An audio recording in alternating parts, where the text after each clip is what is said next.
Bonjour à tous. Aujourd'hui, nous allons aborder 3 minéraux que je trouve magnifiques. Ils sont souvent utilisés pour la déco ou pour la bijouterie, beaucoup moins pour la collection. Des minéraux fascinants avec une beauté hypnotique qui ont pour point commun de venir de Russie, du moins de ses environs. Il est possible d'en trouver dans d'autres pays, mais le principal producteur se trouve dans cette belle partie du monde avec sa culture si...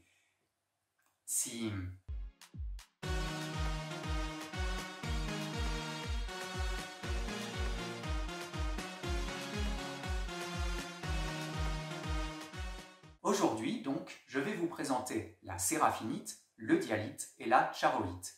Et commençons tout de suite avec la pierre des anges. En effet, la séraphinite tient son nom des séraphins bibliques. Cette dénomination est due au fait que sur de beaux spécimens, on peut observer des ailes argentées. Cette très jolie pierre a été découverte par Nikolai Koksharov dans le gisement de skarn ferreux de Korchovnovskoïe, dans l'oblast d'Irkutskaya, en Sibérie orientale. Et j'ai réussi à dire cette phrase du premier coup, je suis super fier de moi. Elle est incompréhensible.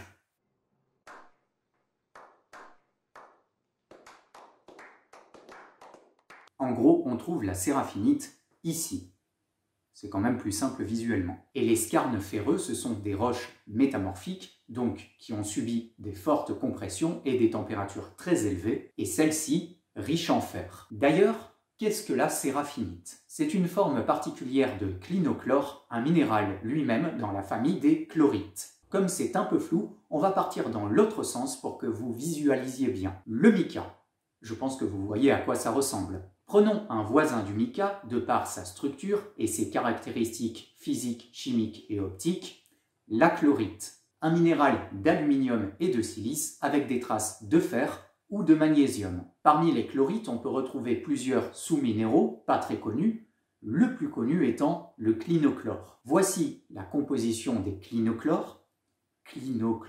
Vous voyez au début que cette pierre est composée de magnésium ou de fer. Eh bien, la séraphinite est un clinochlore avec 5 magnésiums, en plus de sa structure particulière. C'est un minéral assez fragile puisque sa dureté est comprise entre 2 et 4 sur 10. Attention, on peut retrouver la séraphinite sous le nom de jade chlorite. Vous l'aurez bien compris, ça n'a rien à voir avec du jade. Je voulais aussi vous montrer la mine de Korchounovskoïe parce que c'est pharaonique. Voici la ville juste à côté.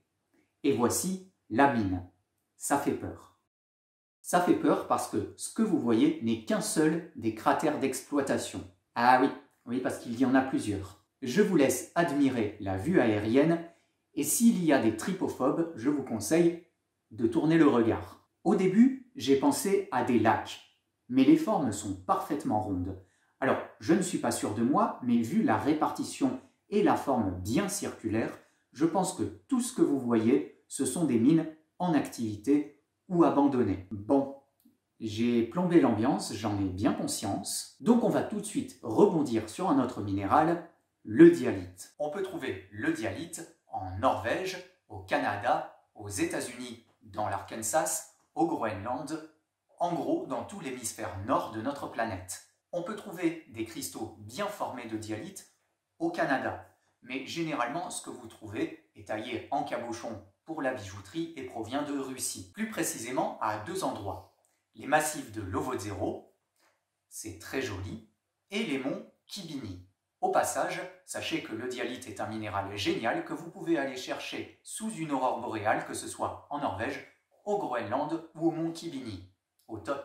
D'ailleurs, cette pierre a été découverte au Groenland en 1818 par Friedrich Strohmayer. Juste un petit point de prononciation, si vous voulez acheter de l'eudialyte à l'international, ça se prononce eudialyte. Le nom eudialyte est dérivé du grec eudialytos qui signifie bien dissoluble, car elle est facilement soluble dans les acides. Un minéral rare de la famille des silicates avec une formule un peu compliquée. Parlons de la forme parfaite du réseau cristallin de cette pierre. Pour bien vous faire visualiser la beauté de ce réseau cristallin, je vais vous montrer d'abord d'autres minéraux. Voici la structure cristalline de la cavancite ou encore de la diopside, un réseau certes bien ordonné, mais pas très agréable à regarder. Ou la topaze, le béryl. Bref, des structures qui ne font pas rêver. Par contre, je trouve la structure de l'eudialyte magnifique. C'est à la fois complexe, hypersymétrique et hypnotique. Laissez-moi vous expliquer un petit peu ce que vous voyez là. Prenons la structure complète de ce cristal. On a l'impression que c'est un peu le fouillis. Mais si vous regardez cette structure par le sommet, on retrouve notre magnifique œuvre d'art. Alors, ça n'a l'air de rien et vous vous dites peut-être que je m'attarde sur un détail, mais il y a peu de minéraux aussi complexes avec une si belle structure. Sans aucune transition, oui, je suis comme ça, nous passons à la charoïte. Oui, ça se prononce charoïte avec un T au début, car son nom vient de la rivière Chara. Oui, ça se prononce aussi avec un T au début. C'est une rivière de Sibérie orientale. La charoïte a été découverte en 1940, mais n'a été classifiée qu'en 1978. On retrouve ce minéral, encore une fois, en bijoux ou en sculpture. Et ce que vous voyez là, on lui donne le nom de charoïte, mais en réalité, la charoïte ne représente qu'une petite partie de cet ensemble. Ce que vous observez, c'est un mélange de plusieurs minéraux. La charoïte, bien sûr, la pectolite, la fédorite, l'égirine et la tinaxite. Je vais vous apprendre à différencier ces minéraux mélangés au milieu de cette pierre. Pour faire simple, la charoïte, c'est le violet. L'égirine, ce sont ces lamelles, aiguilles ou oursins noirs. La couleur orange-marron, c'est la tinaxite. Le vert pâle translucide, ce sont les pectolites. Et le blanchâtre, c'est la fédorite.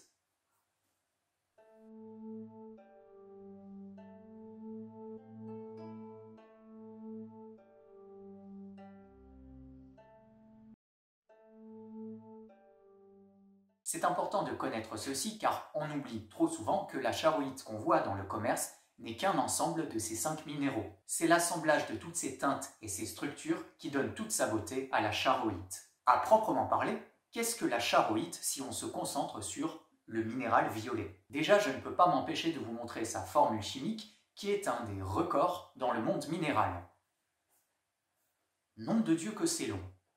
Et ça n'est que la formule raccourcie. C'est un silicate et plus précisément un inosilicate en ruban. Cela signifie que la structure de la charoïte est un assemblage, une répétition d'une structure de silice en plus de ses nombreux autres éléments. Cet assemblage, ce ruban, peut être infini dans l'absolu et explique pourquoi nous ne trouvons pas de cristaux de charoïte. Et je me rends compte que depuis tout à l'heure, je dis charoïte au lieu de charoïte.